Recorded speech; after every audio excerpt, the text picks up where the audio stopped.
So RobMe essentially consists of four steps, which I will outline in some detail over the next period of this presentation.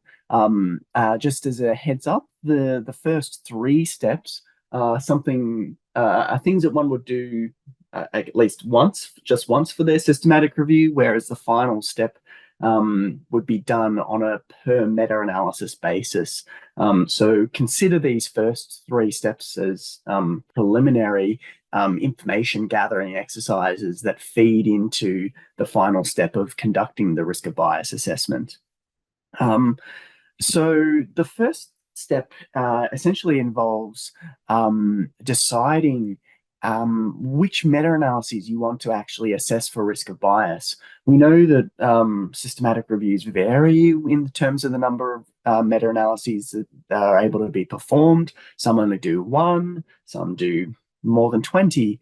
And what we would say is it would be helpful to think in advance in terms of resources that you have available, to consider which ones you actually do want to perform a full RobMe assessment on.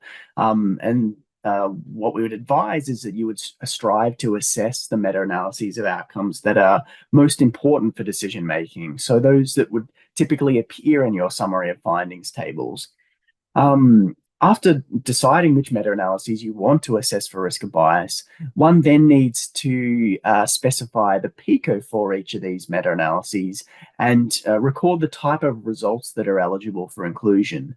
Now, note that this type of thing should generally be done in a systematic review in general, not just for this risk of bias assessment. So when it comes to doing your RobMe assessment, ideally you'll already have this information already documented, potentially even at the protocol stage.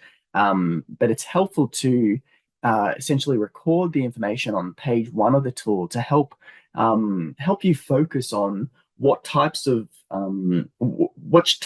results you want to be looking for within the studies that you have collected, so that you can figure out what actually is missing.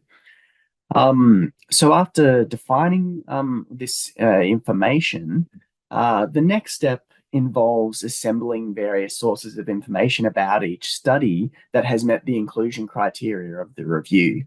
And so this includes studies with results and without results of interest to the review. And sort of things that you would be, sources of information, should say, that would be relevant to access are things like a registration record for the included study, and the protocol for the study, all of the reports or the published reports of results of the studies as well.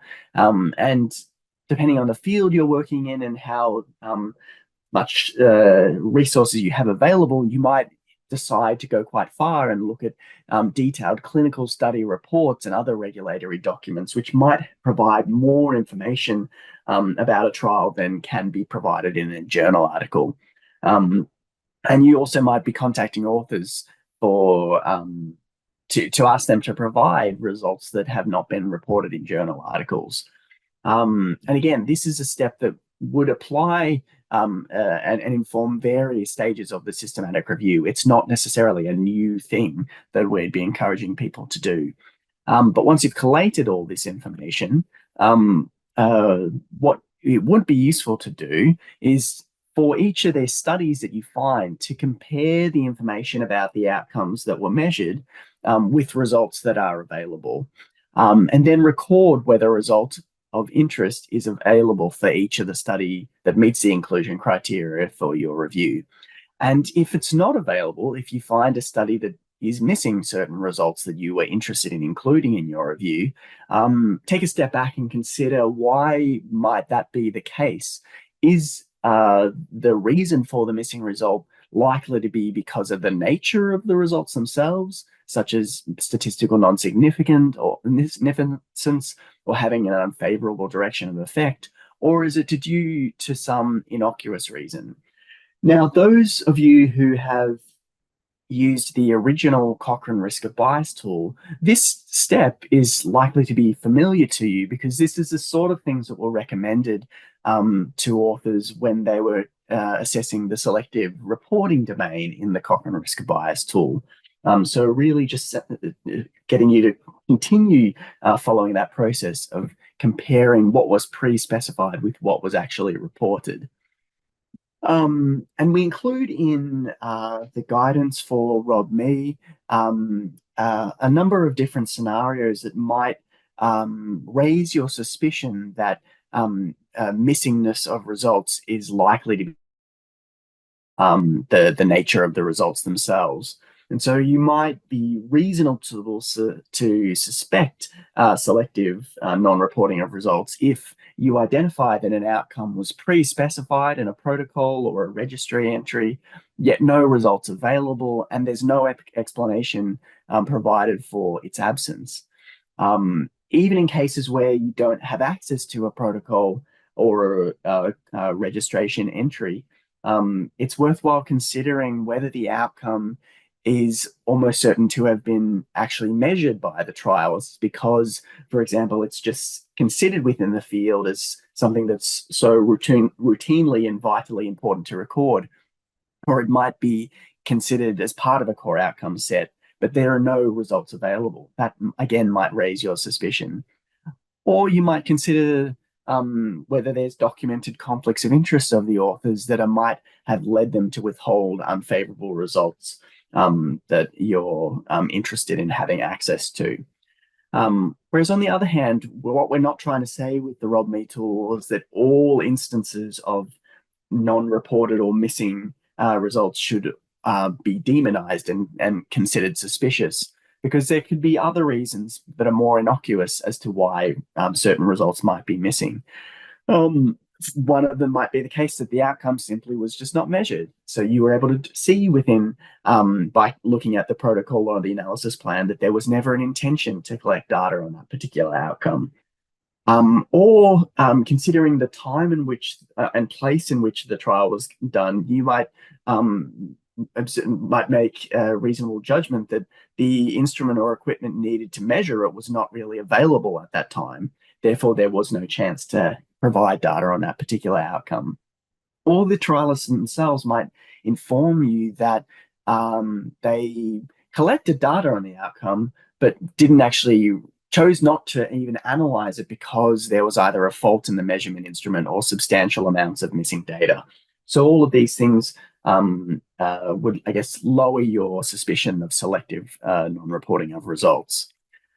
And so, inspired by the Orbit classification system and methods, we recommend authors complete a matrix, which for each study that they identify as meeting the inclusion criteria for their review, they can indicate whether results are available for inclusion in each of the meta-analyses they assess, and whether there's likely to be whether the reason for the missing results is likely to be related to the results themselves or due to some innocuous reason. Now, after considering evidence of potential selective reporting within the studies that you have identified, it's the step 3 of the ROB-Me tool asks you to consider whether it's likely that there are other studies out there that you were simply not able to identify, and the results of those unidentified studies, it could have been unfavorable to the experimental intervention. So going back to something Jonathan said earlier about cases where you do maybe a prospective meta-analysis, in those situations, you can say at this point in the tool that once you've identified all those studies meeting the criteria for your prospective meta-analysis, then you're essentially ignoring any other study out there. And so you're less concerned in this particular scenario. Or in cases when you restrict your meta-analysis to prospectively registered studies, in both these cases, you're essentially identifying studies before their results are known. And so you're creating an unbiased sample of studies to analyze. Whereas I think the more common approach is that people do a very retrospective approach to their systematic review. And so in these cases, we should be a bit more alarmed or a bit more cautious when interpreting our results. And in particular, thinking about the field in which you're working in, if this is a research area that's not one for which all studies are expected to have been prospectively registered, or if you didn't even conduct a search of study registers, or if you designed your search strategy in a way so as to only retrieve studies that actually reported a particular outcome and state that outcome in, say, the abstract, then that would suggest that there's likely to be more missing studies out there that need to be accounted for. And so there's a series of questions in the tool to help you, prompt you to make a judgment about whether you think circumstances indicate potential for some additional missing studies beyond those which you've already identified. And then so once you've completed these first 3 preliminary steps at the review level as a whole, you can then go ahead and do an assessment of risk of bias due to missing evidence for each meta-analysis that you want to assess, using a structure that's similar to what's been designed for the ROB2 and Robbins-I and Robbins-E tools. So we have a series of signaling questions to help facilitate risk of bias judgments, which follow the yes, probably no, and no format. And then once you've answered those signaling questions, this can inform a risk of bias judgment of either low risk of bias, some concerns, or high risk of bias, using similar type of judgments that apply to the ROB2 tool for assessing bias in trials. So unlike the ROB2 tool and or the other study level risk of bias tools, which have several different domains and several sets of signaling questions within each domain, RobMe just has this one domain itself. So we have 8 questions, not all of which will always be applicable to every scenario. As you can see, there's quite a few NAs here, so sometimes you could get through the answers to these relatively quickly. But once you've answered the questions, that feeds into the risk of bias judgment. And what the signaling questions cover is essentially the first couple of questions ask you to draw upon that information you've collected in step 2 of the tool with your results matrix or your assessment of selective reporting within the studies. And so it first asks you, did you identify any studies with evidence of selective non-reporting of results? And then if so, do you think that the summary effect estimate for the meta-analysis would change notably if you were able to include results from those particular studies? And so we include some guidance in the tool to help answer that or make that judgment, because you have to consider things like the number of studies that have missing results, the sample size of those studies, the meta-analysis model used and how studies are weighted in the analysis to come up with a judgment. So I think if the example, we can talk through about that a bit later. Another thing we've suggested people start doing is to generate or at least indicate on their forest plots the studies that they judge to have selectively reported the results, so that users of our systematic review are able to see not just the overall summary effect and the diamond represented here, but also become aware more, I guess more strongly, that there is actually missing results from this meta-analysis. I think at the moment what people do is they bury a lot of this information about selective reporting in their risk of bias tables that appear in the appendices of a review, whereas we think it'd be better to place it on the forest plot itself. The next set of questions ask you to go back to step 3 of the tool. And so were there any circumstances indicating the potential for additional missing studies? And if so, consider whether it's likely that the studies that are out there that you weren't able to find are likely to have had results that would be eligible for inclusion in that meta-analysis. And so things to think about here are you doing a meta-analysis of a very commonly measured outcome? If so, then it's likely that at least some of those missing studies out there will have had data on that result, versus doing a meta-analysis on, say, a rare outcome that's infrequently measured. you'd be less concerned in that regard. And then the final two signaling questions essentially ask you to draw upon the more traditional publication bias methods that have been developed over the years. And so essentially ask you to consider the findings of graphical and statistical methods such as contour enhanced funnel plots and test funnel plot asymmetry and sensitivity analyses. And as has always been the case, it's always recommended that when you're doing some of these more advanced methods, such as selection models, for example, it's well worth consulting a statistician before proceeding with those. So we have some detailed guidance on riskofbias.info to help help you answer or prompt how to answer each of these 8 signaling questions. And in the BMJ paper, we also included in the supplementary file 4 worked examples, so you can see how we reached different judgments for those 4 meta-analyses we assessed. We have a algorithm which looks a little scary. We still have yet to implement this into software, which have helped make it easily implementable.